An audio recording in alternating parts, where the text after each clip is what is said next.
Comment faire un hand spinner avec le logiciel SketchUp. Je vais d'abord dans Google, je tape le mot-clé SketchUp et j'utilise et je vais donc choisir ce logiciel Free 3D Modeling Software. Je clique dessus. Je fais commencer à modéliser. Là, normalement, c'est la première fois, il me demande de confirmer les conditions d'utilisation. S'il me demande une clé, de créer une clé, ben, je peux ignorer pour le moment. Et ici, je vais donc faire créer nouveau. Je crée un nouveau dessin. Voilà, j'ai fait un zoom. Donc il y a un bonhomme qui apparaît. Donc là, moi, je choisis votre périphérique d'entrée. Bon, moi, j'ai un pavé tactile, alors je fais avec le pavé. Si vous avez une souris, vous prenez une souris. Je clique droit sur le bonhomme pour le faire disparaître. Ensuite, je clique droit, je fais aligner la vue. Sur le centre, je fais donc clic droit, aligner la vue. Ensuite, je vais donc ici, j'ai tous mes outils et j'ai les trois petits points quand l'outil que je veux n'apparaît pas. Donc je vais prendre ici l'outil cercle. Et alors attention, donc avec SketchUp, voilà comment il faut faire. On clique le premier et après on clique pas, s'il vous plaît, on ne clique pas. Et on tape la mesure qui va s'écrire en bas à droite, dans la zone qui est en bas à droite. Et après je fais entrer. Donc là j'ai tapé, donc j'ai dessiné un cercle de 11 de rayons. Donc après je peux zoomer un petit peu, donc je vais faire les trois petits points, je fais zoom to. Et puis après si je veux dézoomer, donc je prends mon zoom ici et puis j'appuie et je dézoome un petit peu comme ça, quand je veux, comme je veux. Donc là je me remets droit. Et puis donc là je vais prendre l'outil rapporteur. Ici j'ai un outil rapporteur, je mets moi au centre, je me mets sur une ligne ici, donc je clique et je vais dans ce sens-là, je tape 30 pour avoir un angle de 30 degrés. Donc je fais pareil pour l'autre côté, je me mets là, je fais ça, 30 degrés. Et puis ensuite je prends l'outil mètre ici, j'ai un outil mètre, pour faire une ligne au centre. Voilà. Comme ça j'ai mes différentes lignes de construction. Et donc après, je vais faire des mesures ici. Donc avec mon outil mètre, je mets là-dedans, là. Donc je clique pas toujours.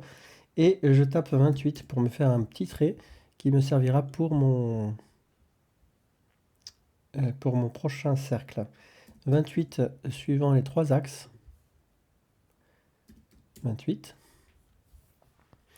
Et ensuite, je reviens sur mon cercle. Je fais des cercles ici de 11 de diamètre. Ici, ici et ici. Voilà. Donc, je reprends mon outil mètre. Je fais d'autres lignes de construction entre ce point d'intersection et ce point d'intersection. Alors là, il est pas assez. Il faut que je zoome un peu.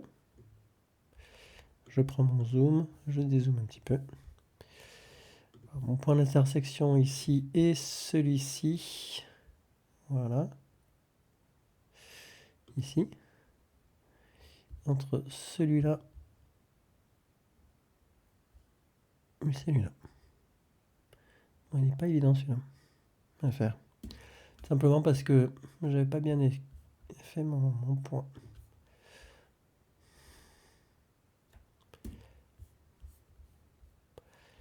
Alors.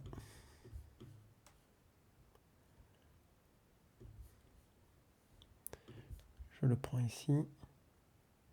Voilà. Entre celui-là et celui-là. Je vais faire d'autres marques ici. Je le fais à 48. Une marque ici à 48. Une marque ici à 48. Et puis ici aussi, dans ce sens-là, 48. Ce qui va me permettre de faire mon deuxième cercle ici.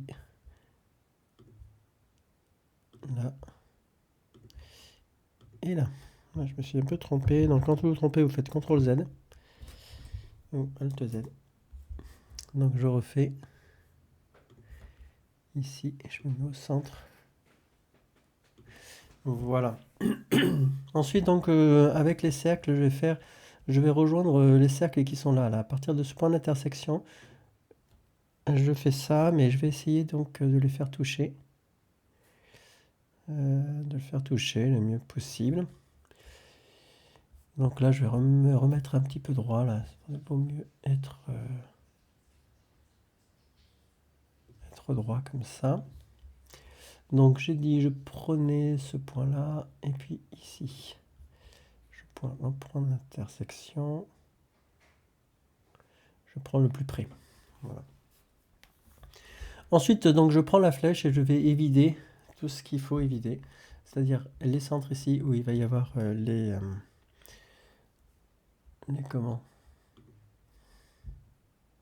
roulements à billes. Voilà. J'enlève les traits. Alors, ils se prennent pas forcément bien les traits, mais quand même on les a. Voilà. Et donc ensuite, je peux... voilà, je vais zoomer un peu. Je vais enlever donc les traits comme ça. Ici. Alors là, attention. J'enlève juste le trait.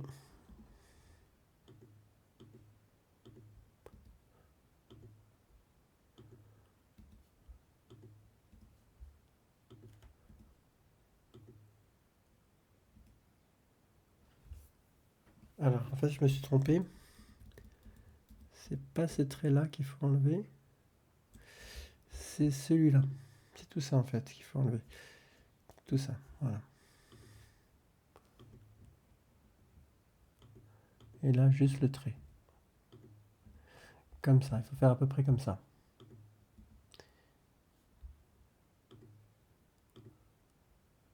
On va enlever ça. Voilà.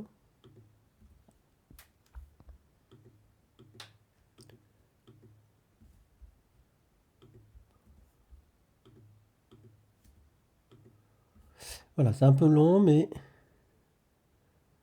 fais attention.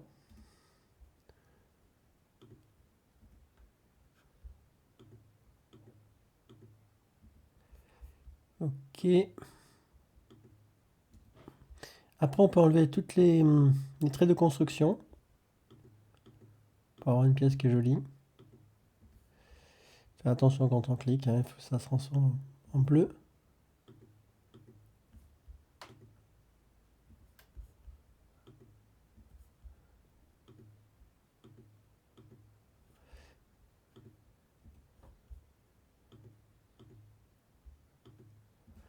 Ok. Je prends mon zoom, donc je clique comme ça, je dézoome, tout ça. Donc ici, par exemple, j'ai des petits traits qui sont pas très esthétiques, comme celui-ci. J'ai du mal à le prendre. Ouais. Voilà. Donc je dézoome un petit peu pour voir ce que ça donne. Je prends l'outil orbite pour voir un petit peu comme ça. Et là, je vais prendre donc l'outil pousser-tirer, vous voyez celui-ci. Je me mets donc ici, je me mets dans ce sens-là et je vais pousser-tirer. Et là, je clique pas, hein, toujours pareil, je tape 5 au clavier. Et donc j'ai mon hand spinner là. Voilà. Mon hand spinner qui est à peu près bien. Si je veux lui mettre de la texture, alors style matière par exemple, je prends la matière. Qu'est-ce que j'ai comme matière? Impression 3D, couleur, verre et miroir. Ouais, bon, verre et miroir. Métal, ça peut être intéressant si je veux le faire imitation métal. Je mets ici. Alors, ce que je fais donc, ce que je vais pouvoir faire, c'est que je clique 1, 2, 3 pour prendre tout le hand spinner. Et puis après, donc, je me mets ici. Et puis je mets. Voilà, si je veux donc le mettre en métal. Qu'est-ce que ça donne? Je vais cliquer ailleurs pour désélectionner. Voilà, donc vous le présentez comme ça, vous faites une capture d'écran. Alors avec Windows, vous faites la touche Windows majuscule et S, vous entourez votre dessin. Si vous voulez l'enregistrer, ben, vous cliquez sur son titre, vous dites non, et puis vous lui donnez un titre. Donc là, on va se mettre dans SketchUp, et vous mettez un spinner. Voilà, tout simplement. Donc ici, vous faites une capture d'écran, vous la mettez dans Google Drive, dans un document Google Docs par exemple, vous collez, et vous partagez le document avec toute personne, tous les utilisateurs disposant du lien, puis vous le mettez dans une petite note de bookmark.